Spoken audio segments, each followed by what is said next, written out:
Paano palitan ang payment method dito sa Facebook.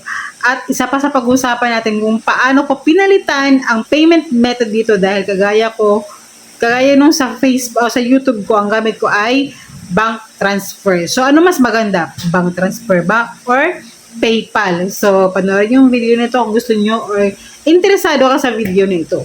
Kung hindi ka interesado, tayo na pagkita. Joke lang. Ama na!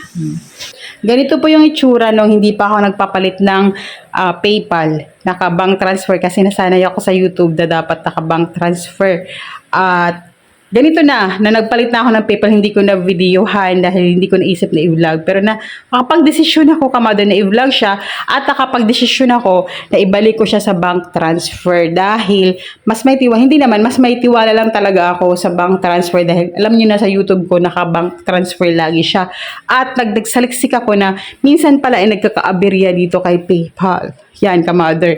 So sabi ko ibalik ko na lang dahil pwede mo rin pala siya makuha. Yun yung na-discover ko na kahit $25, pwede mo rin siya ma-withdraw.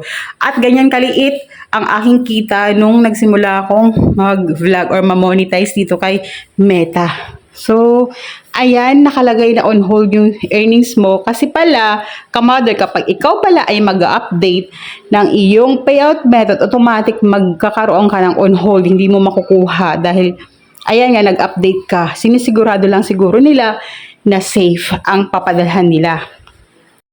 Kapag pumunta na po kayo sa professional dashboard ay pumunta kayo sa payout, ayan, pinapakita ko lang sa inyo kung paano siya i-update at kung ano ang mas maganda, PayPal ba or bank transfer. So para sa akin mas safe po siya sa bank kasi nga nagsaliksik po ako na may mga aberya pala kapag sa PayPal ka gumamit. I don't know kung totoo na bawal banggitin ang word dito kay Facebook na PayPal pero sa tingin ko hindi naman.